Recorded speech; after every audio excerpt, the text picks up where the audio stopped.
আমি ঘুম থেকে উঠে তাও লাগে আমার আবা আমার নাস্তা না খেলে আমার মাথা গরম হয়ে যায়।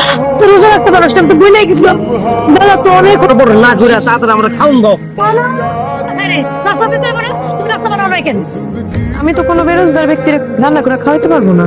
দুইজন জামা করে উপরে বসে বসে খাও, ভুলে যাও এটা তো বড় বড় কথা বলো। তোমাকে কামাই খাই বইলা রোজাদার হইয়া বেরোজাদার রান্না বান্না করে খাওয়াইবো। কি হয়েছে? আপনার ছোট ছেলের বউ আমার সাথে বেয়াদবি শুরু করছে। কি বেয়াদবি করছে বলো শুনি? সে রোজা রাখতে পারে না, নাস্তা দিতে হইব না। শাহানা বলতেছে ওরা নাস্তা দিতে পারবো না। বিয়া শাদি কইরা পোলাপানের বাপ হয়ে গেছে, তার তো রোজা রাখা ফরজ। কথায় কথায় ভাবি খালি খোটা দেয় আমরা নাকি ভাইয়ের কামাই খাই। তো যা কিছু সত্যি কথাই কইছে। আর তোর বউ রান্না করলে কি সমস্যা নাকি?